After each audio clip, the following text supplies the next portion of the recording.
சர்வதேச மனித உரிமைகள் தினம் குறித்து சென்னை வேப்பேரியில் உள்ள ஜெயின் மகளிர் கல்லூரியில் விழிப்புணர்வு நிகழ்ச்சிக்கு ஏற்பாடு செய்யப்பட்டிருந்தது.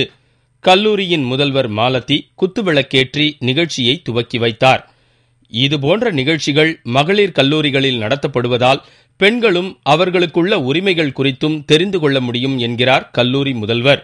ஸ்டூடெண்ட்ஸ் கிட்ட ஒரு மனித உரிமைகளை பற்றி ஒரு அவேர்னஸ் கிரியேட் பண்ணணும்னு சொல்லிட்டு நாங்கள் பண்ணுறோம். இது எவ்வளோ முக்கியத்துவம் வாய்ந்தது மனித உரிமைகள், அதை நம்ம எப்படி காப்பாற்ற போகிறோம்.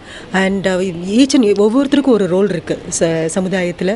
அதை அவங்க எப்படி இந்த younger generation how are they going to take it up, how they are going to create awareness among the fellow students. அதுக்காக இது பண்ணுறோம்.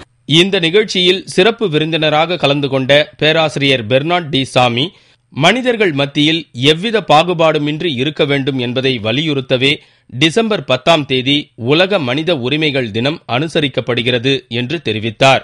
61வது உலக மனித உரிமை நாள் இன்றைக்கு. அதில் இன்னைக்கு என்ன சொல்லியிருக்காங்கன்னா, எண்ட் டிஸ்கிரிமினேஷன், எந்த விதமான பாகுபாடும் இன்னைக்கு இருக்கக்கூடாது, எம்ப்ரேஸ் டைவர்சிட்டி, பன்முகத்தன்மையை நாம் மதிக்கணும் அப்படின்றது தான் இந்த ஆண்டினுடைய குறிக்கோளாக இருக்கின்றது. அதே போல் இந்தியாவில் பார்க்கும்பொழுது பணக்காரர்கள் ஏழைகளுக்கு இருக்கக்கூடிய இடைவெளி இன்றைக்கி மிகவும் அதிகமாக்கப்பட்ட ஒரு நிலை இன்றைக்கி இருக்கின்றது.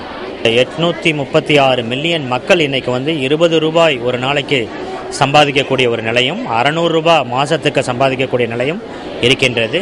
இந்த நிலைகள் மாற வேண்டும். கருவாக உருவாவதிலிருந்து இறக்கும் வரை, இல்லை இறப்புக்கு பின்னரும் அனைவருக்கும் பொதுவான மனித உரிமைகள் காக்கப்பட வேண்டும்.